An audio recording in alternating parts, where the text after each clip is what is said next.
చేరి వచ్చిన మీ అందరికీ ఉదయకాల శుభములు వందనాలు తెలియజేస్తున్నాను. ప్రభునందు ప్రియమైన దేవుని బిడ్డలారా, మరి గడిచిన సంవత్సరం నుండి ఇంతవరకు దేవుడు ఆరోగ్యంనిచ్చి ఆయుష్నిచ్చి మరి ఎన్నో ఇరుకులు ఇబ్బందులు శోధనలు కొన్ని పరిస్థితుల్లో అయితే కృంగిపోయిన స్థితిలో ఉన్నప్పుడు దేవుడు ధైర్యాన్ని ఇచ్చి మరింతవరకు నడిపించిన దేవునికి మహిమ కలుగునుగాక. లూకాసు వార్త 19వ అధ్యాయము ఇందాక చదువుకున్న వచనాలను చదువుకుందాం. లూకాసు వార్త 19వ అధ్యాయము 16-17 వచనాలను చదువుకుందాం. మొదటివాడు ఆయన ఎదుటకు వచ్చి, అయ్యా, నీ మీనా వలన 10 మీనాలు లభించనని చెప్పగా, అతడు, బల మంచి దాసుడా, నీవు ఈ కొంచెంలో నమ్మకముగా ఉంటివి గనుక 10 పట్టణముల మీద అధికారివై ఉండునని వారితో చెప్పెను. ఇక్కడ యేసు ప్రభుల వారు ఒక ఉపమానాన్ని చెప్తా ఉంటున్నాడు. ఒక రాజకుమారుడు తను వేరే దేశము ప్రయాణమే పోవలసి ఉండి మరి తన దగ్గర ఉన్న 10 మంది దాసులను పిలిచి వారికి 10 నాణెములను ఇచ్చాడు. 10 మందికి 10 నాణెములు ఇచ్చినప్పుడు అతడు ప్రయాణమై వెళ్ళి మరలా తిరిగి వచ్చి తన దగ్గర ఉన్న వారితో వాళ్ళని పిలువనంపించాడు. ఇందాక ఇచ్చిన వారిని పిలువనంపించి మరి ఎవరు ఎంతెంత ఏమి చేశారో అని వారిని పిలువనంపించి అడుగుచూ ఉంటుండగా మొదటివాడు వచ్చి, అయ్యా, నీవిచ్చిన ఈ మీనా వలన నేను 10 మీనాలను సంపాదించానని చెప్పాడు. అప్పుడు ఆ రాజకుమారుడు అంటాడు, బల మంచి దాసుడా, నీవు ఈ కొంచెంలో నమ్మకముగా ఉన్నావు. ఏదైతే నేను నీకు అప్పగించానో దాన్ని చక్కగా నెరవేర్చావు గనుక నా రాజ్యంలో 10 రాజ్యములను ఏలుమని తనకి ఒక 10 రాజ్యాలను ఇచ్చాడు. అదేవిధముగా మనం కింది వచనాల్లో చూస్తే మరలా రెండో వాడు వచ్చి, అయ్యా, ఈ మీనా వలన నీవిచ్చిన ఈ ఒక మీనా వలన నేను 5 మీనాలను సంపాదించానని చెప్తాడు. అప్పుడు ఆ రాజకుమారుడు అంటాడు, నీవు 5 మీనాలను సంపాదించావు గనక ఈ నా రాజ్యంలో 5 రాజ్యాలను నీవు ఏలుమని తనకు చెప్తా ఉంటాడు. మరి మరలా మూడో వాడు వస్తాడు, అయ్యా, నేను ఏమీ సంపాదించలేదు. అతడు ఏమీ సంపాదించాడు. అతడు ఏదైతే తనకు ఒక మీనాను ఇస్తాడో అదే మీనాను తిరిగి ఆ రాజకుమారుడికి అనుగ్రహించినప్పుడు ఆ రాజకుమారుడు ఏం చేస్తాడంటే తన రాజ్యంలో నుండి అతన్ని బయటకి నెట్టివేస్తూ ఉంటాడు.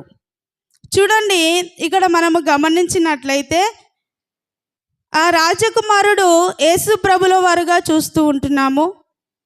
మరి రాజ్యాలు పరలోక రాజ్యానికి సాదృశ్యంగా మనం చూస్తూ ఉంటున్నాము.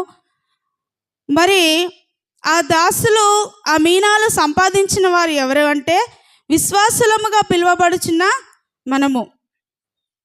విశ్వాసులుగా పిలువబడుచున్న మనము మరి ఆయన మనకు ఏదైతే అనుగ్రహించాడో, ఆయన ఏదైతే మనకు అప్పగిస్తూ ఉంటున్నాడో మరి దానిని చేయగలుగుచున్నామో, మరి ఎలాగో జీవించగలుగుచు ఉంటున్నాము అని దేవుడు మనల్ని ప్రశ్నిస్తూ ఉంటున్నాడు. చూడండి, దేవుడు మనల్ని ప్రశ్నిస్తూ ఉంటున్నాడు. మన అంశం ఏంటంటే దేవుని ప్రశ్న. ఆయన మనల్ని ప్రశ్నిస్తూ ఉంటున్నాడు. చూడండి, దేవుడు మనల్ని ఎలాగో ప్రశ్నిస్తాడు. ఒక మనుషులను, ఒక విశ్వాసిని దేని కొరకు ఏ విధంగా ప్రశ్నిస్తాడో చూద్దాము. ఆదికాండము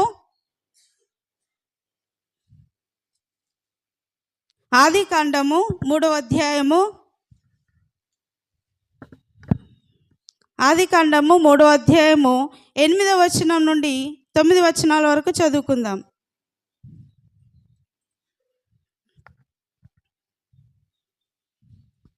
చల్లపూటను ఆదామును అతని భార్యయు తోటలో సంచరించుచున్న దేవుడైన యెహోవా స్వరము విని దేవుడైన యెహోవా ఎదుటికి రాకుండా తోట చెట్ల మధ్యను దాగుకొనగా దేవుడైన యెహోవా ఆదాముని పిలిచి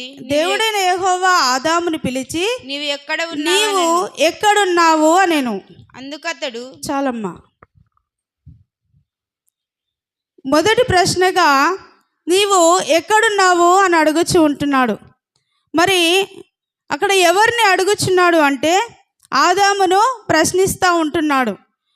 ఎందుకు ప్రశ్నిస్తుంటున్నాడు అంటే ప్రతిరోజు మరి యెహోవా దేవుడు వచ్చి వారితో కలిసి మాట్లాడుచూ కొద్దిసేపు గడుపుచుండేవాడు.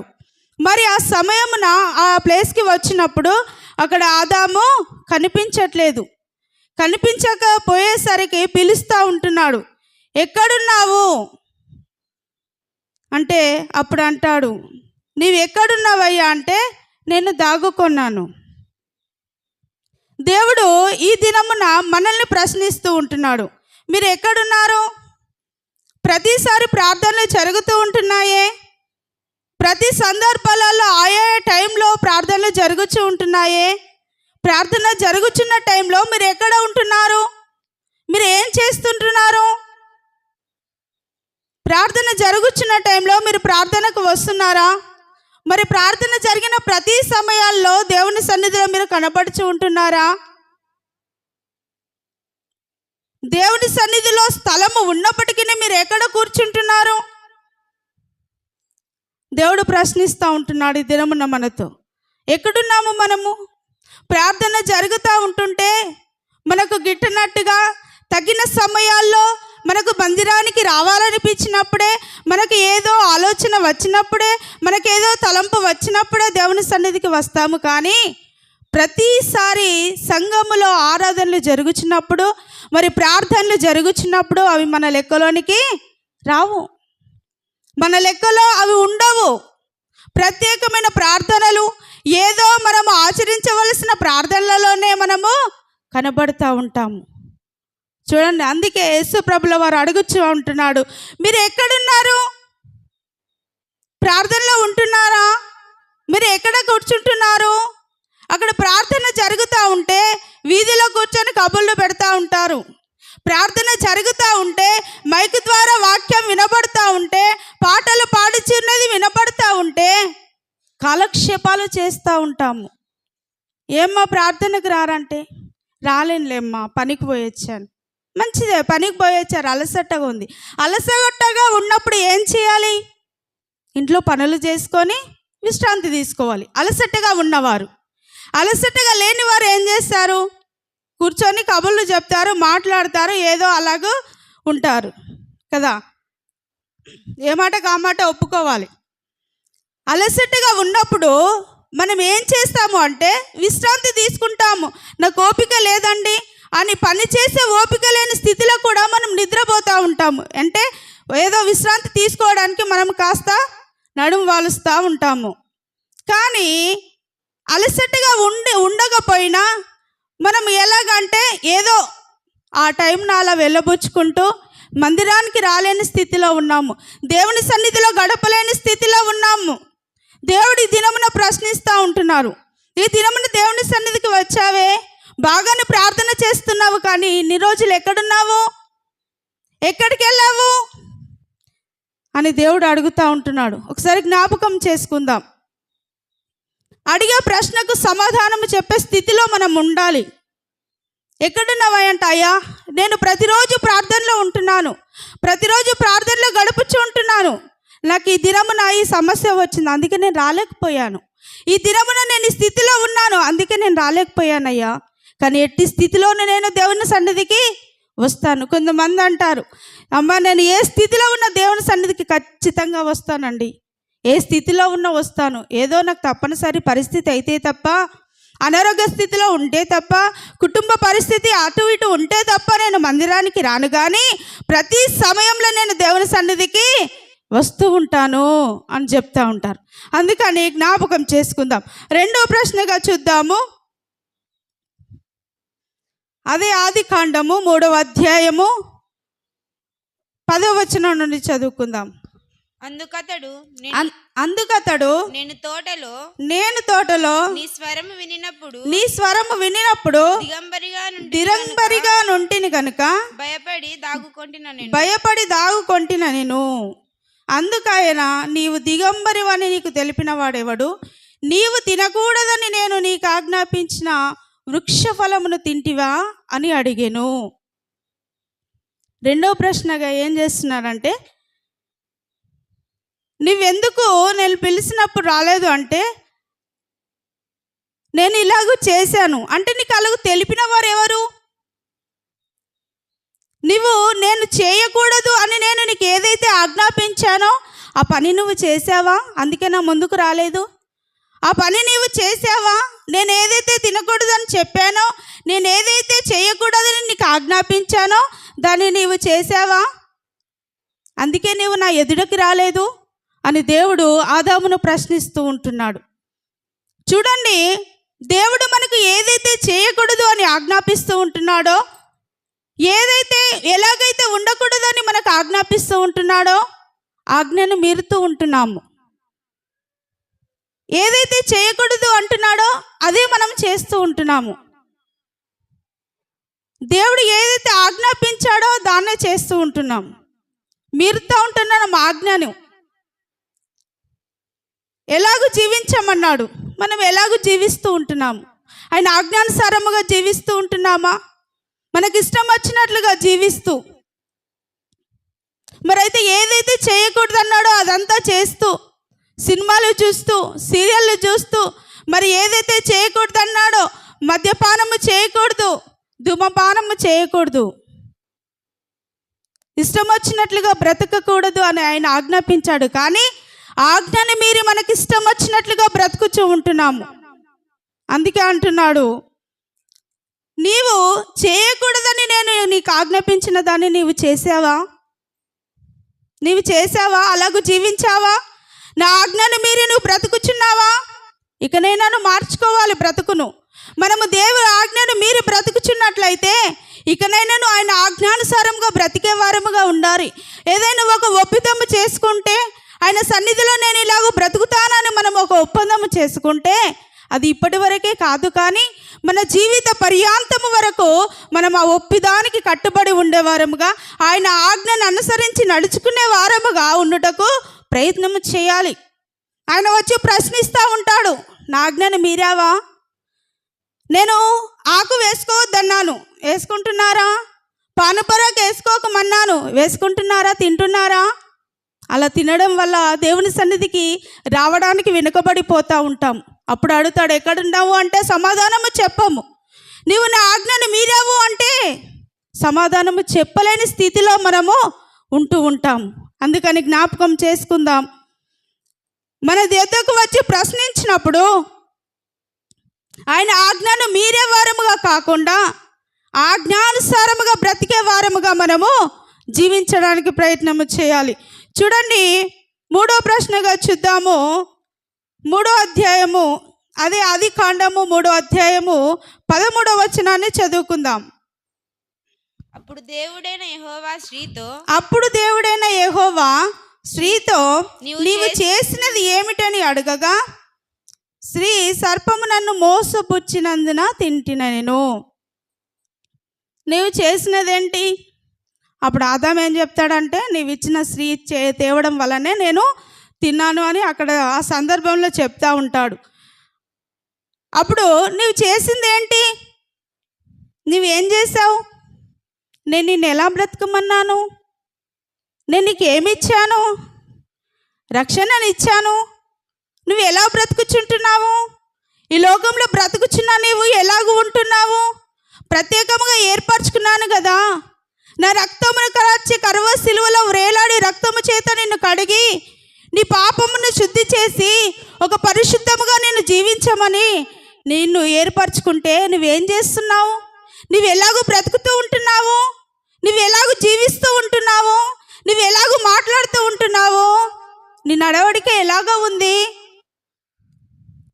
ఒకసారి జ్ఞాపకం చేసుకుందాం. మనం ఎలాగూ జీవిస్తూ ఉంటున్నాం? మనం అసలు ఏం చేస్తున్నాము? ఒకటైనా దేవునికి ఉపయోగకరమైన పనిని చేయగలుగుతూ ఉంటున్నామా? ఒకటైనా దేవుడు ఇష్టపడే రీతిగా జీవించగలుగుచుంటున్నామా? ఒకసారైనా ఏదో ఒక పద్ధతి ద్వారా ఒకరోజు తీర్మానం చేసుకొనయ్యా, దినమున నీ సన్నిధిలో గడపాలనుకుంటున్నాను అని ఆ దినమున ఒక నిష్టగా బ్రతుకుచుంటున్నాం మేము. అంతే. మన జీవితము పర్యాంతము వరకు ఆయన ఇచ్చిన రక్షణను కొనసాగించుకోలేకపోతూ ఉంటున్నాము. క్షణము పాపంలో పడిపోతూ ఉంటున్నాము. ఏం చేస్తున్నావు? ఎలాగూ బ్రతుకుచూ ఉంటున్నావు? ఎలాగూ జీవించగలుగుతూ ఉంటున్నావు? సమాధానాన్ని చెప్పే స్థితిలో మనం ఉన్నామా? అయ్యా, నేను చక్కగా బ్రతుకుచున్నానయ్యా, నీవిచ్చిన రక్షణను బట్టి నేను పరిశుద్ధముగా జీవించగలుగుతూ ఉంటున్నాను, నాలో ఎటువంటి పాపమునకు స్థానము లేదు, నేను చక్కగా బ్రతకగలుగుతూ ఉంటున్నాను అని చెప్పే స్థితిలో మనం ఉన్నామా? ఒకసారి జ్ఞాపకం చేసుకుందాం. వచ్చి నేను ప్రశ్నించినప్పుడు నీవు చెప్పే సమాధానం ఏంటి? వారైతే మోసపోయామని చెప్తా ఉంటున్నారు. మరి మన సమాధానం ఏంటి? మనం ముందుగా చదువుకున్నట్లుగా భలే నమ్మకమైన మంచి దాసుడా, భలే మంచివాడా, భలే నమ్మకముగా నా జీవించావు, అందుకే మోసని అంటాడు, నా ఇల్లంతటిలో నీవు నమ్మకముగా ఉంటివి. మనం ఎక్కడ నమ్మకంగా ఉన్నాము? జ్ఞాపకం చేసుకోవాలి. మనం ఎప్పుడు ఆయనకి ఇష్టంగా బ్రతుకుచూ ఉంటున్నాము? ఆయన ఇచ్చిన రక్షణను పోగొట్టుకొని ఆయన కల్వరి సిలువలో తన ప్రాణమును విడిచి తన రక్తమును కార్చి మనల్ని శుద్ధి చేశాడండి. ప్రార్థన చేస్తామయ్యా, నీవు రక్తమును కార్చావయ్యా, నా కొరకు సిలువలో బలి అయినావయ్యా, నా కొరకు నువ్వు ప్రాణాన్ని పెట్టావయ్యా. నువ్వేం చేస్తున్నావు? ప్రాణం పెట్టాడు గుర్తు చేసుకుంటున్నావు, కానీ ఆ ప్రాణానికి తగిన విలువ కలిగిన జీవితాన్ని నువ్వు జీవించగలుగుతున్నావా? ఒకసారి జ్ఞాపకం చేసుకుందాం. మానవులమైనమే మన పిల్లలు కానీ తోటి వారు కానీ చెప్పినట్లు వినకపోతే, నేను ఇంత కష్టపడి నీ కొరకు ఇల్లు కట్టాను, ఇంత కష్టపడి నేను సంపాదించాను, ఆస్తులు సంపాదించాను, ఎవరి కోసము? ఎందుకు నేను ఇంత చేసింది వ్యర్థము అని నీవు ఈ లోకపరమైన ఆస్తిని సంపాదించే అంత కృంగిపోతూ ఉంటావు, అంత కృషించిపోతూ ఉంటావు, అంత బాధపడుతూ ఉంటావు, తిండి తిప్పలు మానేసి కృంగిపోయిన స్థితిలో బాధపడుతూ ఉంటావే. మరి తన ప్రాణాన్ని నీ కొరకు అర్పించిన దేవుని కొరకు నీవు పరిశుద్ధంగా జీవించలేవా? నువ్వేం చేస్తున్నావు? నువ్వు ఎలా బ్రతుకుచుంటున్నావు అని దేవుడు ప్రశ్నించినప్పుడు సమాధానం చెప్పే స్థితిలో మనము ఉండాలి. అందుకని 4వ ప్రశ్నగా మనం మొదటిగా చదువుకున్నప్పుడు అంటారు, వారందరిని పిలిచి, నేను నీకు ఇచ్చినది ఏం చేసావు నువ్వు అన్నప్పుడు వాళ్ళు ఏం చేశారండి? నువ్వు ఇచ్చిన నాణెముకు 10 నాణెములు సంపాదించాను, అందుకే 10 రాజ్యాలను ఏలమన్నారు రాజకుమారుడు. 5 నాణాలు సంపాదించిన వాడికి 5 రాజ్యాలను ఇచ్చాడు. ఆయన మనకు రక్షణనిచ్చాడు, అన్నీ అనుగ్రహించాడు. మనం చెప్పగలుగుచుంటున్నామా? అయ్యా, నేను పరిశుద్ధంగా జీవించగలుగుచుంటున్నాను, నీవు ఇచ్చిన రక్షణను బట్టి అయ్యా నేను నీతిగా జీవించగలుగుచుంటున్నాను, నేను 10 ఆత్మలను నడిపించాను, 10 మందిని నేను నీ సన్నిధికి నడిపించాను, నా ద్వారా 10 మంది రక్షణలోనికి వచ్చారు, లేదు ఒక్కరైనా నేను రక్షణలోనికి తీసుకురాగలిగానయ్యా అని చెప్పగలుగుచుంటున్నామా? ఆయన మనకు రక్షణనిచ్చాడండి. ఎవరు ఇయ్యలేనిది, పాపంలో బ్రతుకుచున్న నీవు, విలువలేని నీకు, ఎన్నిక లేని నిన్ను ఎన్నుకొని ఒక ప్రత్యేకమైన వారుగా ఏర్పరచుకున్నారు. అందుకే మనం ప్రత్యేకముగా ఒక సమయాన్ని ఏర్పరచుకొని దేవుని ఆరాధిస్తూ ఉంటున్నాము. ఈ ప్రత్యేకముగా ఏర్పరచుకోబడిన మనము, ప్రత్యేకించబడిన మనము, మరి దేవుని సన్నిధికి వస్తున్న మనము ఎవరినైనా నడిపించగలుగుతూ ఉంటున్నామా? ఒక్కరినైనా అయ్యా, నేను నీవిచ్చిన రక్షణను బట్టి, నీవిచ్చిన నా జీవితాన్ని బట్టి, నీవు ఆ కలువరి సిలువలో కార్చిన రక్తము చేత నా పాపమును కడిగి నన్ను శుద్ధీకరించిన దానికి అయ్యా నేను నిన్ను రక్షణలోకి నడిపించాను, నా ద్వారా ఒకరు రక్షణలోకి వచ్చారయ్యా, నా కుటుంబం మార్చబడిందయ్యా, నా కుటుంబాన్ని మార్చాను, నా బిడ్డలను మార్చాను, నా బిడ్డలను నీ సన్నిధికి తీసుకొని వచ్చాను అని చెప్పగలిగే స్థితిలో మనం ఉన్నామా? ఒకసారి జ్ఞాపకం చేసుకుందాం. మనం ఏ స్థితిలో ఉన్నాము? మనల్ని ఈ దినమున దేవుడు ప్రశ్నిస్తూ ఉంటున్నాడు, ఎక్కడున్నావు? నువ్వు ఏం చేస్తున్నావు? నా ఆజ్ఞని మీరు బ్రతుకుచున్నావా? నువ్వు ఎలాగో బ్రతుకుచూ ఉంటున్నావు? చేయకూడదు అని ఏవైతే చెప్పనో ఆ పనులు చేస్తూ ఉంటున్నావా? ఏదైతే చేయకూడదన్నా అది చేస్తూ ఉంటున్నావా? నువ్వు ఏం చేస్తున్నావు? నువ్వు చేసింది ఏంటి? నేను ఇచ్చినది నీవు ఏం చేసావయ్యా, నేను ఇచ్చినది నువ్వేం చేసావమ్మా? ఒకసారి జ్ఞాపకం చేసుకుందాం. అలాగ మనల్ని ప్రశ్నించినప్పుడు సమాధానం చెప్పే స్థితిలో మనం ఉన్నామా? తల ఎత్తుకొని ఆయనకు సమాధానం చెప్పే స్థితిలో ఉన్నామా? లేదంటే తల దించుకొని అయ్యా ఏమీ చెప్పలేను, నేను ఏమీ చేయలేను అని తల దించుకునే స్థితిలో మనం ఉన్నామా? ఒకసారి జ్ఞాపకం చేసుకుందాం. దేవుని సన్నిధికి వస్తున్న మనము, ఆయన రక్షణను పొందుకున్న మనము, ప్రత్యేకంగా ఏర్పరచబడిన మనము, ఆయన సన్నిధికి వస్తున్న మనము ఒకసారి జ్ఞాపకం చేసుకుందాం. ఆయన ప్రశ్నిస్తున్న ప్రతి ఒక్క ప్రశ్నకు మనము సమాధానము చెప్పే స్థితిలో మనం ఉండాలి. అటువంటి స్థితిలో మనము లేనట్లయితే ఇకనైనాను మన ప్రవర్తనలన్నీ మార్చుకొని, మన మాట తీరు వాటన్నిటిని మార్చుకొని ఆయన వేసే ప్రతి ప్రశ్నకు సమాధానము చెప్పే స్థితిలో మనము ఉండగలగడానికి ప్రయత్నము చేద్దాం. మరి ఆయన సన్నిధికి వచ్చిన మనము ఇదివరకైతే ప్రశ్నలు వేస్తూ ఉన్నాము, దేవుడు ప్రశ్నిస్తూ ఉంటున్నాడు. మన ఆత్మను మనం ప్రశ్నించుకుందాం. నేను ఆ స్థితిలో ఉన్నానా? నేను సమాధానము చెప్పే స్థితిలో ఉన్నానా? ఒకవేళ ఆయన వచ్చి ఎక్కడున్నావు, ఏం చేస్తున్నావు, నేను ఇచ్చినది నువ్వు ఏం చేశావు, నువ్వు చేసింది ఏమిటి అని అడిగితే నేను సమాధానం చెప్పగలిగే స్థితిలో ఉన్నానా? జ్ఞాపకం చేసుకుందాం. చెప్పలేని స్థితిలో మనం ఉన్నట్లయితే ఇకనైనాను ప్రతి ఒక్క ప్రశ్నకు సమాధానం చెప్పే స్థితి, అటువంటి జీవితాన్ని జీవించడానికి దేవుని సన్నిధికి వచ్చిన మనము ఆయనను ప్రార్థించి మరి సమాధానం చెప్పే స్థితిలో ఆయనను నడిపించాలని దేవుని ప్రార్థన చేద్దాం. అట్టి స్థితిని దేవుడు మీకు అనుగ్రహించి నడిపించునుగాక. ఆమేన్.